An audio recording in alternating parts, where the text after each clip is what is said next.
آپ وسیلہ حضرت فاطمہ الزہرا سلام اللہ علیہ دیں گے. صلی علی محمد وعلی محمد. آپ ہی کا وسیلہ اور توسل دعاؤں کو قبول کرواتا.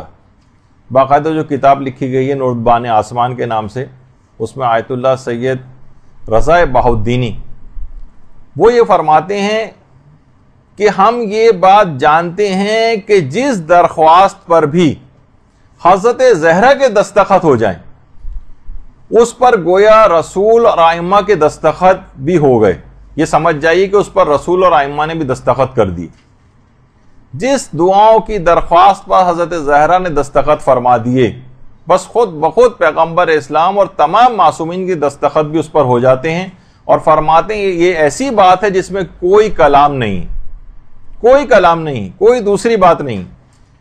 اور یہی وجہ ہے کہ ہمارے علماء خاص طور پر جو آیت اللہ وحید خراسانی ہیں باقاعدہ فرماتے ہیں کہ جو شخص بھی یہ چاہتا ہے کہ روز قیامت حضرت زہرا سلام اللہ علیہ کے والد کی شفاعت اسے حاصل ہو، اور جان کنی کے وقت ان کے شوہر امیر المومنین علیہ السلام کا دیدار ہو، اور صدیقہ کبریٰ سلام اللہ علیہ کی دعا شامل حال ہو، اس قبر کی تنہائی اور وحشت میں جہاں اس کے علاوہ کوئی امید نہیں، تو اسے چاہیے کہ جہاں تک ممکن ہو بنت رسول کی شایان شان عزاداری کو برپا کرے، اس امید سے کہ وہ ان کے فرزندوں کے دلوں کے زخموں کے لیے مرہم ہو.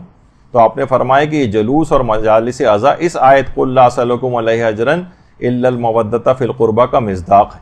تو حضرت زہرا کا توسل، حضرت زہرا کے متعلق اتنی زیادہ تاکیدات علماء کرتے ہیں، ان کے واسطے اور وسیلے سے آپ جو بھی دعا مانگیں گی وہ لازمی طور پر قبول ہو جائے گی.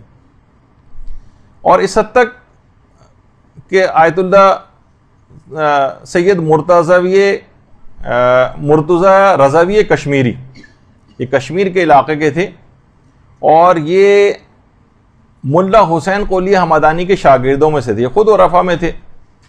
وہ فرماتے تھے کہ ایک دفعہ رمضان ہی کے دن تھے، افطار کے بعد ملا حسین قلی حمدانی جو ہے وہ مدرسے میں فجر کے قریب جو ہے اور نماز جماعت فجر کی مدرسے کے اندر ہوتی تھی. چابی گھر بھول آئے. اب لوگ سارے باہر کھڑے ہوئے ہیں، اتنا وقت بھی نہیں تھا کہ گھر واپس جاتے اور چابی لے کر آتے.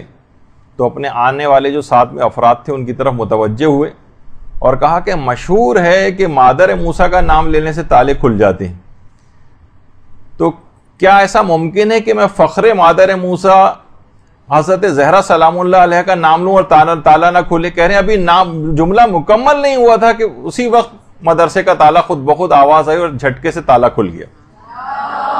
صلی اللہ علیہ وسلم.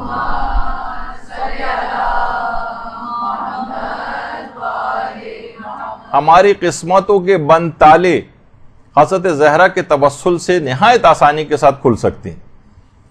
پوری کوشش کریں، بار بار دعاؤں کے اندر حضرت زہرا کا واسطہ اور وسیلہ دیں، پھر آپ دیکھیں گے کس طریقے سے یہ تالے کھلتے ہیں. آج بھی معجزات ہو جائیں گے، آپ حیران رہ جائیں گے. یہ جن کی تصویر اس وقت آپ کے سامنے ہے، شیخ محمد علی العمری، جو مدینے کے مشہور شیعہ عالم دین، جو سعودی عرب میں کچھ ہی عرصے پہلے انتقال کیا ہے، جن وہابیت کی آنکھوں میں آنکھیں ڈال کر پوری زندگی گزاری ہے، 100 سال کی عمر پائی ہے، اور 45 سال قید و بند کی صحبتوں میں رہے. اور 8 شوال جب 22 فروری کو اور 1964 میں یوم انہدام جنت البقیع کے سلسلے میں جیل میں ڈالے گئے تھے. 10 سال پھر اس کے بعد جیل میں رہے، سارے مراجع کے وکیل تھے، اور 1979 میں امام خمینی سے آ کر بھی ملے تھے. جب واپس ایران گئے تو 3 سال قید صرف اس وجہ سے کہ امام خمینی سے جا کر کیوں ملے، 3 سال اس وجہ سے قید میں رہے. 1987 میں جب ایرانی حاجیوں کو قتل عام کے سلسلے میں ایک تحریک چلائی تھی، اس میں باقاعدہ ان کو موت کی سزا سنائی گئی اور مظاہرے ہوئے جس میں بعد میں مجبور ہو کر ان کی موت کی سزا کو عمر قید کی سزا میں تبدیل کیا گیا. اس سے پہلے بھی ایک بار سزائے موت ان کو سنائی جا چکی تھی، پھانسی کی سزا. یہ خود فرماتے ہیں کہ جب مجھے پھانسی کے پھندے تک لے جایا جا رہا تھا تو ہزاروں کا جو ہے وہ مجمع تھا، حکومتی عہدیدار سب وہاں پر موجود تھے، اور ہزاروں شیعہ افراد بھی موجود تھے. اور اس وقت میرے گلے میں پھندا ڈال کے اور جو ہے میرے گلے میں پھندا ڈال دیا گیا پھانسی دینے کے لیے. تو اسی وقت میں نے حضرت زہرا کی قبر کا رخ کیا اور زیر لب کہا کہ شہزادی، فقط آپ کی عزت و حرمت اور دفاع کے لیے پھانسی کا پھندا میرے گلے میں ڈلا، آج آپ ہی میری مدد کر سکتی ہیں. حضرت زہرا سے توسل کیا، اسی وقت پھانسی کا پھندا کھینچا گیا ان کا جسم مقدس جو ہے اس کے اوپر 30 سیکنڈ تک لٹکتا رہا. اچانک سے وہ رسی جو گلے میں پڑی ہوئی تھی وہ ٹوٹ گئی اور ان کا جسم اللہم صلی علی محمد و علی محمد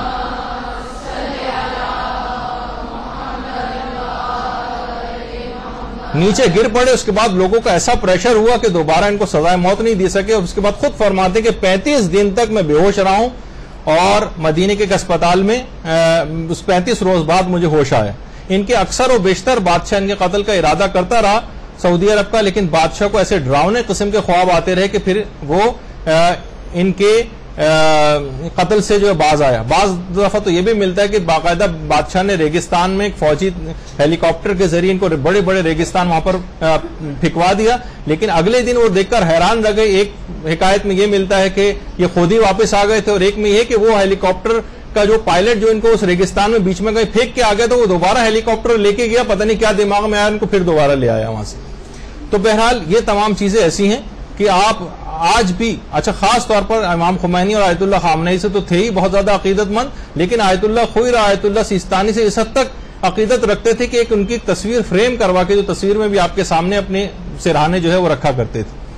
تو بہرحال ایسا توسل ہو, صحیح معجزات آج بھی ہو سکتے ہیں. ہر وہ آپ جس دعا کے متعلق بھی بے یقینی کا شکار ہو, وہ آج آپ دیکھیں گے کہ آپ کی دعا کس طرح سے پروردگار عالم قبول کر لے گا.